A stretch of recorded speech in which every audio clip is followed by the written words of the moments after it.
వైఎస్ఆర్సీపీ మాజీ మంత్రి జోగి రమేష్ పశ్చాత్తాపం పడ్డారా? ఒక రకంగా ఆయన ఆ మాటలు విన్నందుకు, ఆ మాటల్లో ఆయన కూడా భాగస్వామ్యుడు అయినందుకు కొంత బాధపడుతున్నారా అనేది ఇప్పుడు చాలా కీలకంగా మారింది. ఒక రకంగా వైసీపీలో చాలా మంది నేతల్లో కూడా మార్పు వస్తుందా, పశ్చాత్తాపం పడుతున్నారా? ఇప్పుడు వైసీపీ మాజీ మంత్రి జోగి రమేష్ చేసిన వ్యాఖ్యలు ఆ పార్టీని ఇరకాటంలో పెట్టే విధంగా ఉన్నాయనంటే అవుననే సమాధానం కనబడుతుంది. ఎందుకనంటే రీసెంట్ గా ఒక మీడియా ఛానల్ కి ఇచ్చిన ఇంటర్వ్యూలో ఆయన మాట్లాడిన మాటలు అనేవి ఇప్పుడు పెద్ద చర్చనీయాంశంగా మారాయి. వైఎస్ఆర్సీపీ పార్టీని ఇరకాటంలో పెట్టి వైఎస్ఆర్సీపీ పార్టీ అధిష్టానం వరకు కూడా ఈ వ్యాఖ్యల్ని పరిగణలోకి తీసుకునే అవకాశం అయితే కనబడదు. ఎందుకనంటే ఆయన మీడియా ఛానల్ కి ఇచ్చిన ఇంటర్వ్యూలో ఏం చెప్పారనంటే, గతంలో చంద్రబాబు నాయుడు గారి భార్య నారా భువనేశ్వరి గారి గురించి తప్పుగా అనుచిత వ్యాఖ్యలు అసెంబ్లీలో ఏవైతే మాట్లాడామో ఆ మాటల వల్ల చంద్రబాబు నాయుడు గారు కన్నీరు పెట్టుకున్నారో ఆ దృశ్యం అనేది, ఆ వీడియోలు చూసిన ప్రతి ఒక్కరూ కూడా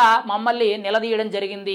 ఎవరో ఎందుకు, స్వయంగా నా భార్య నేను ఇంటికి వచ్చిన తర్వాత అసెంబ్లీకి వెళ్లేది ఇటువంటి పనికిమాలిన మాటలు మాట్లాడడానిక, లేదనంటే రాజకీయాలకు సంబంధం లేని వ్యక్తుల్ని ఇలా కించపరచడానిక మీరు అసెంబ్లీకి వెళ్లేదని చెప్పి స్వయంగా నా భార్య నన్ను నిందించింది, నిలదీసిందని చెప్పి మాజీ మంత్రి జోగి రమేష్ గారు అయితే ఆ మీడియా ఛానల్ కి ఇచ్చిన ఇంటర్వ్యూలో చెప్పడం జరిగింది. ఒక రకంగా ఆ సందర్భంలో మా ఎమ్మెల్యేలు చేసిన పని అంతా కూడా తప్పు, అందులో నేను కూడా భాగస్వామ్యం అవ్వడం అనేది చాలా తప్పుగా భావిస్తున్నాను. ఇక్కడ ఇంకొక విషయం ఏంటంటే, మాజీ మంత్రి జోగి రమేష్ గారు మాట్లాడుతూ అసెంబ్లీలో జరిగిన ఏదైతే ఈ ఘటన ఉందో ఇది ఎంతవరకు అయితే తప్పు అని ఖండించారో, దాంతో పాటు అమరావతి రాజధాని ఏదైతే ఉందో దాన్ని 3 రాజధానుల కింద మేము ఏదైతే కొత్త అంశాన్ని తెర మీదకి తీసుకొచ్చామో, అమరావతి రాజధాని కట్టనివ్వకుండా గత 5 ఏళ్లు కూడా మేము అడ్డుపడ్డాము. అమరావతి రైతులందరూ కూడా రోడ్ల మీదకి వచ్చి నిరసనలు, ర్యాలీలు, ధర్నాలు చేస్తుంటే వాళ్ళని అడ్డుకోవడానికి మేము వాళ్ళ మీద తిరుగుదాడి చేసాము. ఇదంతా కూడా మా పార్టీ ఓడిపోవడానికి ఒక రకంగా బలమైన కారణం అయిందని చెప్పి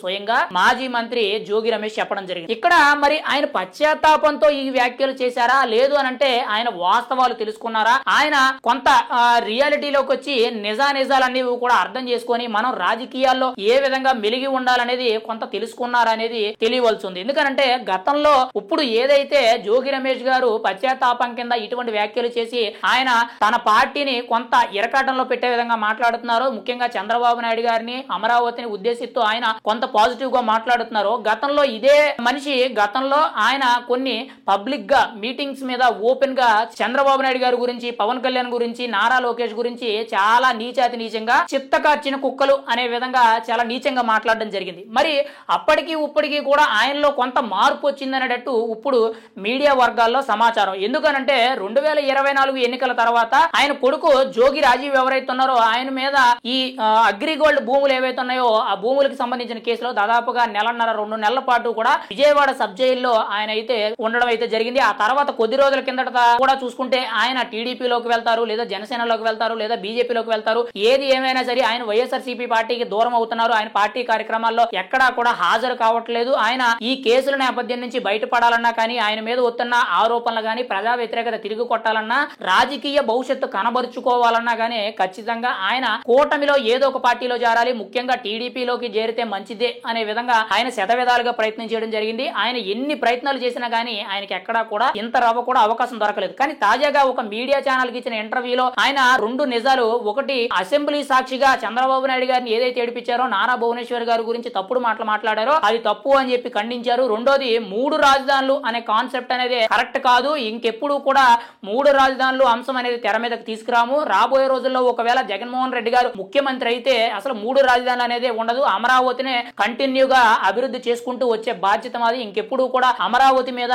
ఇటువంటి నిర్ణయాలు తీసుకోమని చెప్పి మాజీ మంత్రి జోగి రమేష్ గారు చెప్పడం జరిగింది. మరి ఈయన పశ్చాత్తాపంతో చెప్పారా, లేదనంటే ఏదైనా రాజకీయ వ్యూహంతో చెప్పారా, లేదనంటే సింపతి కోసం టీడీపీ పార్టీ కూటమి ప్రభుత్వం తరపు నుంచి కొంత సింపతి గెయిన్ చేయడం కోసం కొంత కేసుల భయంతో భయపడుతూ చెప్పారనేది తెలియవలసి ఉంది. ఏది ఏమైనా సరే ఇప్పుడు ఆయన మాట్లాడిన మాటలు అనేవి మీడియా అంతా కూడా చక్కర్లు కొడుతున్నాయి. ఒక రకంగా వైఎస్ఆర్సీపీ పార్టీ అధిష్టానం అంతా కూడా ఈ వ్యాఖ్యల మీద దృష్టి పెట్టడం జరిగింది. ఒక రకంగా ఈ వ్యాఖ్యల్ని పరిగణలోకి తీసుకోవడం అయితే జరుగుతుంది. ఒకవేళ అలా పరిగణలోకి తీసుకొని పూర్తి స్థాయిలో వ్యతిరేకత కనబరిచినట్లయితే ఆయన్ని పార్టీ నుండి సస్పెండ్ చేసే అవకాశం కూడా ఉన్నట్టు కొంత సమాచారం అయితే తెలుస్తుంది. ఏది ఏమైనా సరే ఆయనలో అయితే మాత్రం చాలా వరకు కూడా పశ్చాత్తాపం అనేది కనిపించింది. గత 5 ఏళ్లు చేసిన పొరపాట్లు అనేవి ఇప్పుడు ఆయనకి నిజాలేంటి, అబద్ధాలేంటి, రియాలిటీలో ఆయన తెలుసుకోగలిగారు అని చెప్పి ఆయన్ని చాలా మంది కూడా ప్రశంసించడం అయితే జరుగుతుంది.